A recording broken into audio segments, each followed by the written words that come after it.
There is what they call a jailhouse. Meron namatay dyan noon eh.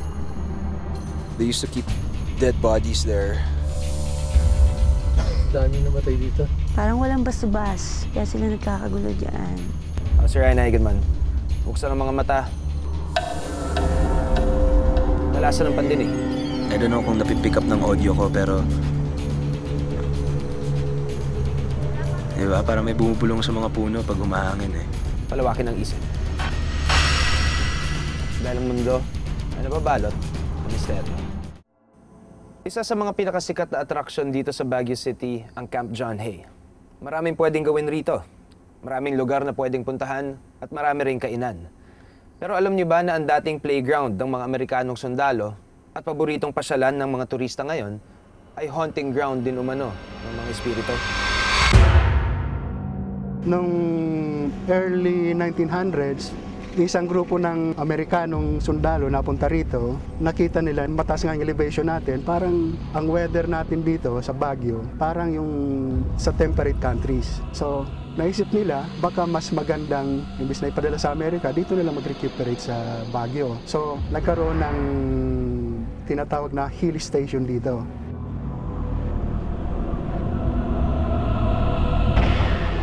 Dating kampo ng mga Amerikanong sundalo ang Camp John Hay.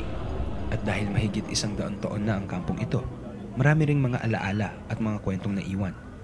At ngayon, nararamdaman ng mga nagtatrabaho dito sa kampo.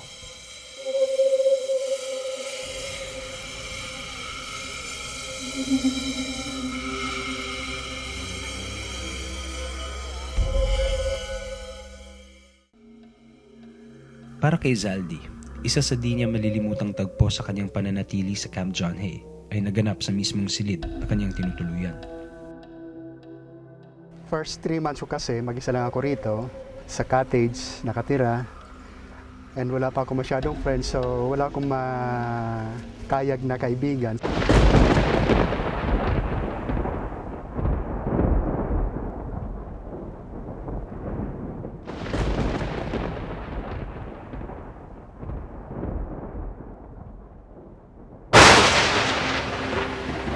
Yung tinitirahan ko, old house, old cottage, 2 kwarto yon, 4 yung kama. Pipili ka ng isang kama muna. I'll try to sleep. Pero after a while, mararamdaman mo may sumisita sa'yo. Minsan tinatapik yung paa mo or yunuyug ka. Kung minsan, I try to sleep through it, kaya lang parang binabangungot ka eh.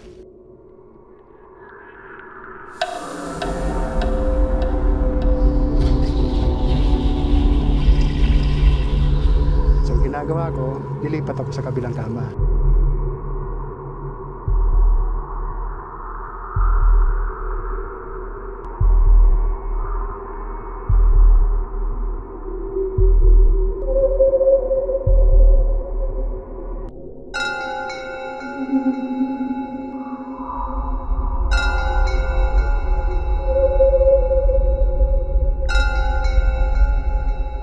When I ask doon sa mga datihan dito, I found out na yung pala, may mga natutulog dati, baka naistorbo ko sila, nauna sila sa akin, so pinapalis nila ako. Sadyang naging mahirap daw ang makipag-unahan ng pagtulog sa mga multo sa kanyang silid. Wala akong magawa, nahiya ako eh. Kasi sa tanda kong to, parang matatakotin pa ako. Tinitiis ko, ginagawa ko nga, lumilipat ako. Fortunately naman, pag mukhang bakante yung area na yon, hinaya niya ako matulog doon, magdamag na. So yan ang naging technique ko for about 3 months.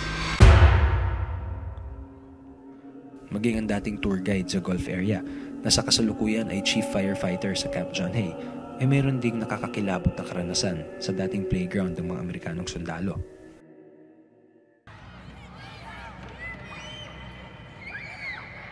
Sa mini-golf, sometimes during the wee hours, 12 o'clock, meron naglalaro rin sa mini-golf. Kasi that is during the American time, still until this time, yung mga mini-golf namin, that is still yung pinaglalaroan ng mga civilian.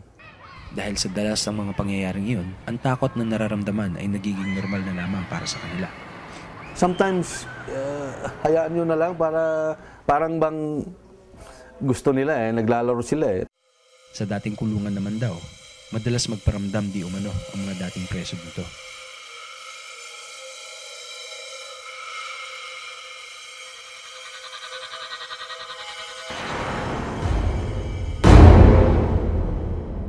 There is what they call a jailhouse. Lahat ng mga nagkasala o yung mga meron namatay dyan noon Hapon, yung mga doon nila inilalagay. Ang bakanting lote na ito sa dating laundry area sa loob ng Camp John Hay ay may kwento rin ng mga di maipaliwanag na pangyayari. Bago pa man raw ito maging laundry area, ito raw ay nagsilbing lagakan ng mga namamatay na sundalo noong unang panahon.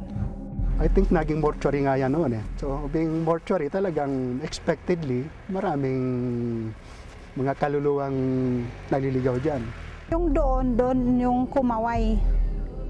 Maging ang dating laundry attendant dito sa Camp John Hay na si Mary Grace Palunan ay di rin nakaligtas sa pagpaparamdam ng mga kaluluwang namamasyal dito. Dito kasi bintana rin dito Bintana rin dati dito. Palagi na namin nakikita nga may nakadamit ng puti, black, ganun.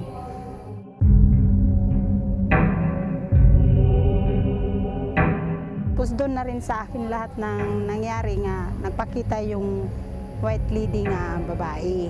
Nga tinatawag niya ako. May swimming pool kasi ng tabi nyo yun, kaya meron daw nalunod na bata doon, baka yun ang nagpaparamdam.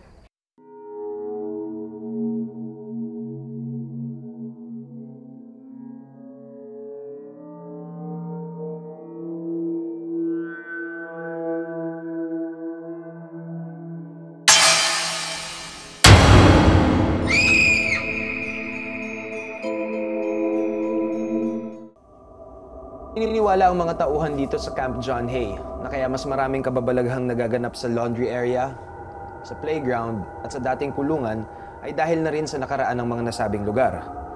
Nakaraang nadungisan ng dugo, luha at paghihinagpis. Kaya pupuntahan ko naman ang mga lugar na ito, hindi para mamasyal, ngunit para sundan din ang bakas umano ng kamatayan. Meron daw cold storage dito dati na sinustoran ng mga products from Clark. And then nung hindi na siya cold storage, they used to keep dead bodies there hanggang malibing sila. So sinasabi nila, meron daw mga nagpapakita na bata rito. Tapos dun sa may mga punuan, tapos dito sa isang area dito where the cold storage was talaga. Yun, may spirit daw ng mga batang nakikita. So, yun, we'll stay here for a while. Tapos ikutin natin ng konti. Sa aking gagawing pag-iikot dito, iisa-isahin natin at obserbahan ang bawat lugar na sinasabing madalas pasyalan ng mga espiritong pagala-gala dito sa Camp John Hay. Ano kaya ang aking madidiskubre? Una kong hinanap ang kinatatayuan ng dating cold storage area dito sa loteng ito. Diyan daw yung throw yung area kung saan nakatayo yung cold storage dati. Okay. So I'm just gonna sit here for a while, try to get the feel of the place. And then baka may magpakita dito sa likod ko. Tingnan natin. Sa pananatili ko rito, hindi pangingilabot na dala ng takot ang aking naramdaman, kung hindi pananayo ng balahibo dahil sa matinding lamig. Maginaw. Talagang maginaw. Pagka tumatahimik tapos magkaroon ng gust ng hangin, sa weird, freaky sound na parang may mga bumubulong through the trees. I don't know kung napipick up ng audio ko, pero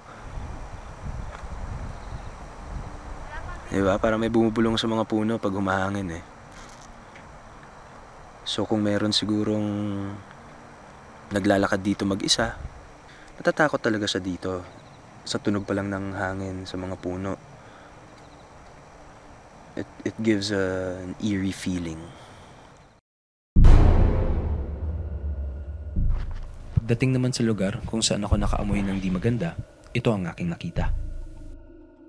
Ayun, kaya pala meron akong naamoy kanina. Ayun oh, nagsisiga, nagsunog. Amoy ng basang kahoy. Yan, this could be another reason. Diba? Anong oras na? This oras na ng gabi. Tapos, maliwanag yung buwan. The smoke here could form images that could play with a person's imagination. Nung pinuntahan ko to kanina, wala pa akong nakikitang nagsisiga or wala pa akong nakikitang usok. Pero naamoy ko na. Now that I'm back here, yeah. Kung hindi mo alam na may nasusunog dito, tapos matapatan mo ng flashlight from afar, iisipin mo talaga na parang may apparition na nagpapakita. Samantala sa aking pag-iikot sa bakanting lote na ito, tila naging mailap ang mga multong lagi raw na mamasyal dito. Sa gagawing pag-iimbestiga ng ating mga paranormal experts, ano naman kaya ang kanilang masasabi sa lugar at sa iba pang bahagi ng Camp John Hay na madalas raw pasyalan ng mga multo. Parang may mga naglalaro-laro. Parang dami nilang umiilaw-ilaw sila, no? Parang sila Mga fairy, yung lambana, ang gaganda nila, oh. Pero dito sa side nito, ibang dating. Upang mapatunayan kung may mga nagpapakita nga sa dating laundry station ng Camp John Hay, inikot ito ng paranormal expert na si Alex Angeles at psychic na si Ana de la Cruz. Parang may mga naglalaro-laro. Parang dami nilang umiilaw-ilaw sila, no? Pagbungad nila sa bakanting lote, mistulang dalawang mundo umano ang tumambad kina Alex at Ana. Dito, parang ang babet ng mga tao. Mga Paggawi na dito. pero pagdating sa banda rito, saan tayo marami na aksidente dyan. Isang paslit din umano ang tumawag ng pansin sa ating mga eksperto. Grabe, no? Pero may bata. Palit lang siyang bata. Mga 5 years old, no? Magulo, takbo siya ng takbo. Matapos suriin ang bakanting lote, agad na nagtungo naman sa dating jailhouse o kulungan sina Ana at Alex. Away disagreement. Magulo. Puro espiritu nandito. Para bang magkakagulo sila sa loob. Para bang punong-puno na sila sa loob, pinagkasya-kasya sila, hindi sila magkaano-anuhan. Parang gusto nila na kumawala doon sa loob, hindi sila makawala. Pero may isang nakalabas. Matandang babae siya. Dami namatay dito. Parang walang bas-bas, ba? Yung ganun. Kaya sila nagkakagulo dyan, parang ano. Pero parang naghihiyawan sila na parang tulungan nyo kami, pakawalan nyo kami dito. Pero kung bubuksan yan, lahat ng espiritu na yan lalabas. Kung babalikan ng kasaysayan, ang Camp John Hay ay nagsilbi ring kauna-unahang kampo ng mga Hapon kung saan marami ang ikinulong at nasawi. Blessingan nila para yung lahat ng espiritu matahimik dyan. Huli naman binisita ni na Alex at Ana ang mini-golf playground na buhay pa rin di umano kahit sa gabi. Parang minus-sense akong babaeng dumaan. Oo. Pero meron pa isa. Babae, hindi ko alam kung nurse siya, ha? Iba lamig dito. Grabe, iba. Kuya Alex, iba. Katakatakang paglamig na ikinonsulta nila sa paranormal investigator na si Adam Reyes. Iba ang lamig dito. How much the temperature here? Oh, sobra. 17, 20 degrees. Hindi mo alam kung may nakakapit o may nakahawak. Animoy, sa isang puno raw nagmumula ang kakaibang lamig. Parang nagtatawag lang. Oo, yun lang. Yung kayo rito. Yun lang. Pero ayaw niya magpakita. Parang point of interest. Sabi, psst, gano'n lang siya. Dini kayo, dini. Gano'n lang. Ayaw naman niya nagpakita. 14. 14.8. Parang a fluctuation of 3 degrees ng temperature in an open space. Sa akin, it's a weird thing. I'm not saying it's not possible, pero weird sa akin yun. Base rin sa obserbasyon ng mga eksperto, hindi lamang umano mga tao ang suki ng playground na ito. Paggabi silang naglalaro. Sa umaga, yung mga taong lumilibot. Pero nakikita ko parang mama sa loob. Mama sa loob? Pero may isang lalaki. Hindi ko alam kung ano binabantayan niya doon. Mabantay siya roon, no? Tulad ng ginawa ni na Alex at Ana, inaisa rin ng paranormal investigator na si Adam Reyes ang mga lugar sa Camp John Hay na pinaniniwala ang haunted. Sa mini-golf area, ipiniliwanag niya na ang maaring dahilan ng biglang pagbabago sa temperatura. Pag nag-a-adjust yung daloy ng dugo sa loob ng katawan ng tao, nagkakaroon ng temperature change. For example, right now, my feet feel cold. As in, they feel really cold despite the fact I'm wearing socks. Pero this is not because may entity na gustong it's not because may entity na may gusto sa paa ko. I would say it's more of a biological, physiological reaction caused by one, fatigue of walking around. Plus the additional factor na lahat tayo may sombrero. Sila wala. Pag wala kang sombrero, talagang iba yung chill factor dito. Sa pagkakataong ito, may dalawang instrumento si Adam. Una, ang view spot meter or photon scanner na sumusukat sa kung gaano kalakas ang liwanag na nagmumula sa isang lugar. Standard. So far. Dala rin naman ni Adam ang isang grid laser na nagpapakita naman ng depth perception o kung gaano kalapit o kalayo ang isang bagay kahit nasa dilim.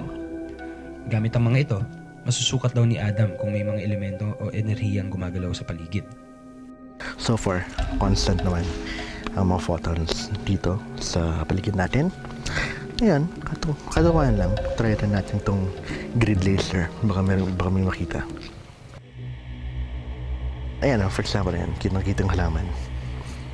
Pero, meron bang tumatakbo? Gumagalaw? Wala. Steady lahat. Aha, everything's steady. Walang tumatakbo.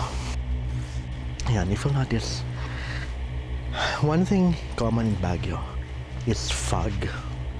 Yan, kung minsan, at certain levels of humidity, okay, yung fog at saka yung moisture becomes so dense na pag natama ng ilaw, kung minsan akala mo na meron talagang something na mabilis na gumagalaw.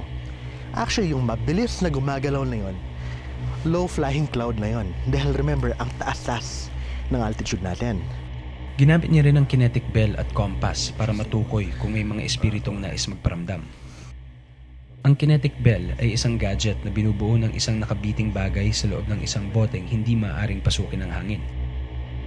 Ang nakabiting bagay ay isang non-conductor o yung hindi dinadaluyan ng kuryente o ng magnet. Oras na gumalaw ito, maaaring may kakaibang puwersa sa paligid. Samantala, sakaling may di karaniwang enerhiya sa paligid, animoy magloloko naman ang mga kamay ng kompas at magugulo ang oryentasyon nito. Pero insofar, normal ang mga insekto natin, normal ang power lines natin, walang power fluctuations. Sa camera, walang power fluctuation, walang feedback dito, wala sa photonic meter, walang kumakaripas ng takbo doon sa grid laser. Therefore, ang kalaban natin dito, hindi multo, yung ginaw. It's just really cold. Ang mabigat na pakiramdam sa loob ng dating kulungan, sadyang natural daw dahil kulob ang lugar at walang gaanong hangin na nakakapasok sa loob. It's because of the airflow. Harang dito open to. So kumbaga parang standing here, you are being held back, kung you're being pushed down. So it's nothing psychical. It's something physical.